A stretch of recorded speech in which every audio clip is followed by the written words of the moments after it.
First and foremost, it just revealed the kind of character that we have. The toughness, the relentless spirit, the flex. Is the Indiana Fever's fairy tale season already turning into a nightmare? Just weeks into the most anticipated WNBA season in history, a shocking rumor is tearing through the sports world, suggesting that coach Stephanie White is on the verge of making a decision so drastic, so controversial, it could send shockwaves through the entire league. After a humiliating loss to the Dallas Wings, the whispers have turned into roars, and the target is none other than their superstar rookie, Caitlin Clark, along with key members of her supporting cast like Lexie and Sophie Cunningham. The question on everyone's mind isn't just if she will do it, but what happens to the Fever and the WNBA when she does. The promise of the Caitlin Clark era was supposed to be a golden age of sold-out arenas, record-shattering viewership, and a return to championship contention for the Indiana Fever. What nobody wanted to admit was that the leap from college legend to professional winner is a treacherous one, and the bright lights of stardom can cast some very dark shadows. It all started with a game that was supposed to be another step forward, but instead became a giant leap back, a public unraveling that may have forced the coach's hand. The matchup against the Dallas Wings wasn't just a loss on the schedule.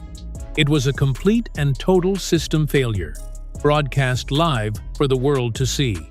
From the opening tip, the Fever looked outmatched, out-hustled, and completely overwhelmed.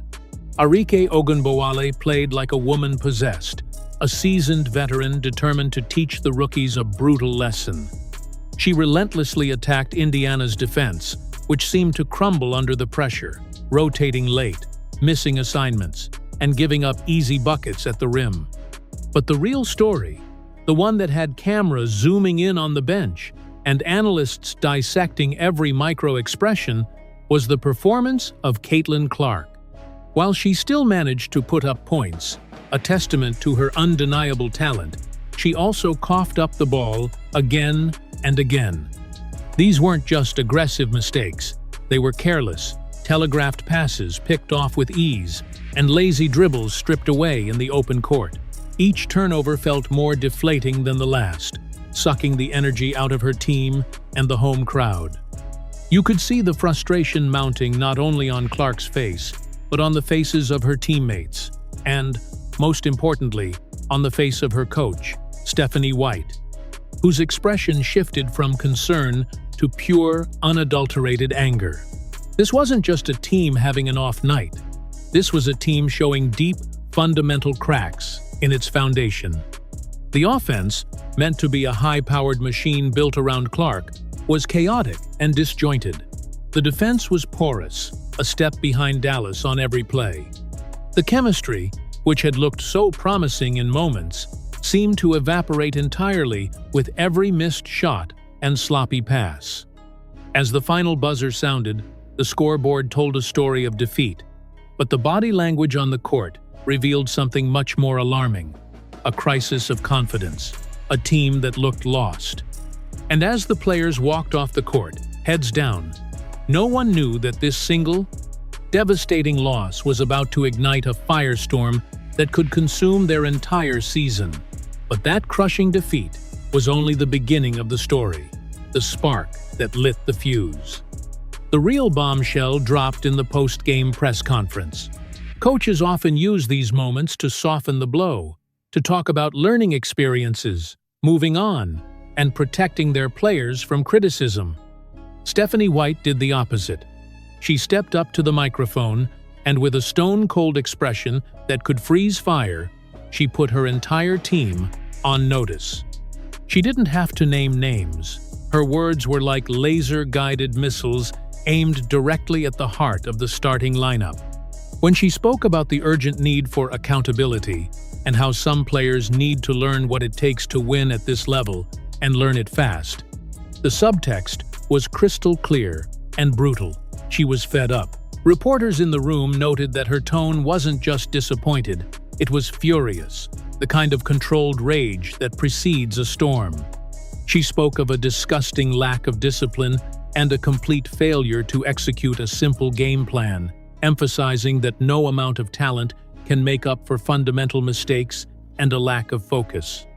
This was a direct shot at the sloppy play that had plagued her team, especially the high number of turnovers that had become their Achilles heel, a self-inflicted wound that was bleeding them dry. Insiders and analysts immediately began decoding her message, and the conclusion was inescapable. She was threatening to shake things up in the most dramatic way possible. This wasn't a coach protecting her players. This was a coach drawing a line in the sand. Her message was simple. The era of coddling their rookie phenom was over. The era of accepting careless, low IQ mistakes was finished. Stephanie White was signaling that playtime was over, and if her starters couldn't get the job done, she would find a combination of players who could, regardless of their name, their draft position, or their marketing appeal. She practically dared the media to read between the lines, hinting that championship habits aren't built on highlight reels, and that you can't talk about winning until you stop giving games away. The press conference was a declaration of war on mediocrity, and what happened next would send the rumor mill into an uncontrollable overdrive. This led directly to the most unthinkable speculation of all. A possibility so radical, it felt like a fantasy sports headline come to life. The idea that Stephanie White could actually bench Caitlin Clark. Let that sink in for a moment. The generational talent, the player single-handedly credited with reviving and revolutionizing interest in the WNBA, the face of the league, could be sent to the sidelines to start a game, forced to watch from the bench. In the world of sports, this is the nuclear option. Benching a star player, especially one of Clark's magnitude, is a coach's ultimate power move, a clear and brutal message to the entire organization that no one is bigger than the team. For Clark, it would be a public humiliation on an unprecedented scale, a direct challenge to the messiah-like status she has held since her college days. But for a coach like Stephanie White, it could be seen as a necessary evil, a painful but essential surgery to save the patient. The turnovers have been a persistent and game-losing problem. Despite her incredible offensive output and her ability to bend defenses, her mistakes are costing the team possessions and, ultimately, games. A short, sharp shock like a benching could be the wake-up call she needs to finally adjust her game to the professional level, to understand that the high-risk, high-reward plays that worked against college-level competition are often fatal gambles against the best players in the world. Yet, the very idea is fraught with unimaginable peril. Clark is not just a player. She's an economic engine, a one-woman stimulus package for the entire league. Every game she plays sells out arenas and draws record-breaking television ratings that were once unthinkable. Benching her, even for the first 5 minutes of a game, could be seen as a betrayal by millions of new fans, and a financially catastrophic decision by the franchise's front office. This is the central conflict Stephanie White is facing, a battle between two opposing forces. Is she the coach of a basketball team, responsible for wins and losses? Or is she the custodian of a global brand, responsible for ticket sales and TV deals? Her press conference fury suggests she is focused solely on the former. She knows that if the team keeps losing, the Caitlin Clark hype train will eventually run out of steam. Winning is the only currency that truly matters in professional sports, and she may be willing to risk a short-term media storm and a massive public backlash to build a long-term winner. The rumored shakeup doesn't stop with Clark. In fact, its tendrils are expected to reach deep into the starting lineup, with names like Lexie Hull and even the all-star center Aaliyah Boston being thrown into the fire. This suggests the problem, in White's eyes, is not just one player's rookie struggles, but the entire starting unit's lack of cohesion and defensive identity. Lexie Hull, often tasked with a crucial defensive role of guarding the opponent's best perimeter player, has struggled at times to contain the league's explosive guards. She's a tough player. But has she been a step slow on rotations? Has she been beaten off the dribble too easily in key moments? These are the questions the coaching staff is undoubtedly asking. Her offensive contributions have also been inconsistent, making her a potential liability when she isn't hitting her shots. But the inclusion of Aaliyah Boston's name in these whispers is what's truly staggering and reveals the depth of the crisis. Boston was the undisputed cornerstone of this team before Clark arrived, the reigning Rookie of the Year and the future of the franchise. The pairing of Clark's perimeter wizardry and Boston's interior dominance was supposed to be the most dynamic and unstoppable duo in the league, an inside-out force that would terrorize opponents for the next decade. However, the on-court chemistry has been a clunky, awkward work in progress. Boston has seen her offensive touches decrease dramatically, often looking like a secondary option or even an afterthought in an offense now built entirely around Clark's high-volume, on-ball style. Is Clark missing her on the roll? Is Boston not getting the ball in her preferred spots on the block? Benching Boston, or even just publicly entertaining the idea, sends a terrifying message to the rest of the roster. No one is safe. No past accomplishment, no all-star appearance, no draft status can protect you. It hints that Stephanie White is willing to completely dismantle the existing hierarchy and throw every preconceived notion out the window in a desperate search for a lineup that actually works together, not just one that looks good on a poster. This isn't about punishing individuals. It's about a desperate, frantic search for a winning formula. And it seems White is ready to throw every single variable into a blender just to see what comes out. The Dream Team is starting to look more and more like a collection of talented strangers who just happen to be wearing the same uniform, behind the scenes, away from the cameras and the microphones. The situation is even more complicated and potentially explosive. Whispers are growing louder from sources close to the team that the locker room is a pressure cooker of unspoken tension and quiet frustration. This isn't surprising.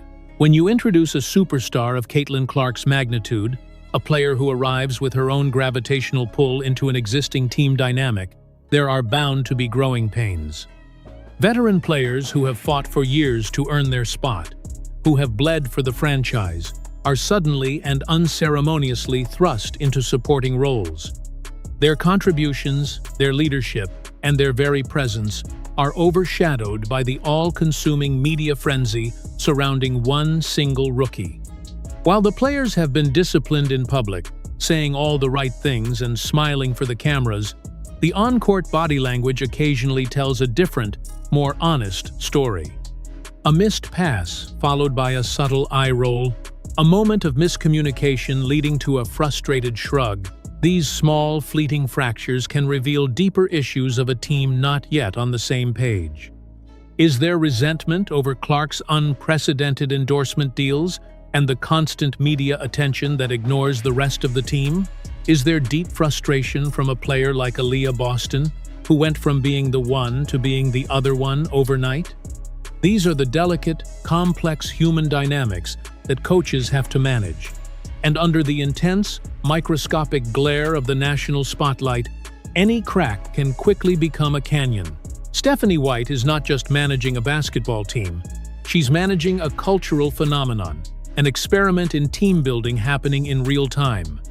The rumored benchings could be her way of reasserting control, a blunt force instrument to remind everyone, from the star rookie to the seasoned veterans, that the only thing that matters is the name on the front of the jersey, not the one on the back.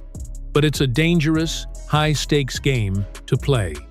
A move this drastic could either galvanize the team, forging them into a cohesive unit through shared adversity, or it could shatter the fragile locker room chemistry for good, turning teammates into islands of resentment. This entire saga, from the on-court struggles to the locker room whispers, exposes the fundamental war being waged within the Indiana Fever organization. The brutal, high-stakes war between business and basketball. From a purely basketball perspective, A coach needs the autonomy to make tough, unpopular decisions for the ultimate good of the team. If a star player is consistently making mistakes that lead to losses, benching them is a standard, time-honored coaching tool used to demand discipline, focus, and accountability. Stephanie White is an old-school coach, a former player who believes in earning your minutes and respecting the game. She sees a team that is talented but flawed, a group that is failing to live up to its immense potential due to a lack of discipline. She wants to win games, build a championship culture, and she knows that won't happen if certain players feel they are untouchable above the standards applied to everyone else. But the business side of the equation tells a completely different and conflicting story. Caitlin Clark is a commercial goldmine, a phenomenon unlike anything the league has ever seen. She is the reason the WNBA is finally getting charter flights. She is the reason games are being moved from small arenas to massive NBA stadiums. She is the reason ESPN is cutting into its regular programming to show her highlights. Every single ticket sold, every piece of merchandise flying off the shelves, and every new multi-million-dollar TV deal is tied directly and inextricably to her presence on the court. The front office, the team owners, and the WNBA League Commissioner are all acutely aware of this economic reality. They have a massive vested interest in keeping their number one asset in the spotlight at all times. This puts Stephanie White in an impossible, almost untenable position. Is she truly free to coach her team as she sees fit, to make the tough calls that winning requires? Or is there immense, unspoken pressure from above to keep the stars on the floor, regardless of their performance, to protect the brand at all costs? A decision to bench Clark, Hull, or Boston wouldn't just be a basketball decision. It would be an act of defiance against a massive, powerful marketing machine that has hitched its wagon to these stars. It's the central drama of the modern sports era, where the line between entertainment and pure competition becomes dangerously blurred. So, as the Indiana Fever prepare for their next game, the entire sports world holds its breath, waiting for the fallout. The official confirmation of a benching has not been made, but the writing is all over the wall. The humiliating loss to Dallas was not just another game on the schedule, it was a catalyst, a breaking point. Coach Stephanie White's fiery, unfiltered press conference was not just a momentary lapse of frustration. It was a calculated declaration of intent. The swirling rumors of a massive lineup change are not just idle gossip. They are the logical and perhaps inevitable conclusion of a team in crisis. Whether she actually follows through with what would be the most controversial decision of her career remains the million-dollar question. If she does, she might be hailed as a coaching genius, a fearless leader who had the courage to discipline a superstar and forge a true team out of a collection of talented individuals. Or she could be vilified for derailing the biggest hype train in sports history, potentially alienating her franchise player and setting the organization back years. But if she backs down now, after making such a public display, she risks losing the respect of her locker room forever, signaling to everyone that some players are indeed above the rules. One thing is now painfully clear. The Indiana Fever are at a crossroads, and the path they choose will define their future. Their next game is no longer just about getting a win. It's a referendum on the team's culture, the coach's authority, and the true, often hidden, cost of superstardom. The honeymoon is officially and brutally over. The next time the Indiana Fever take the court, we won't just be watching a game. We'll be witnessing the answer to a question that could define a generation of basketball.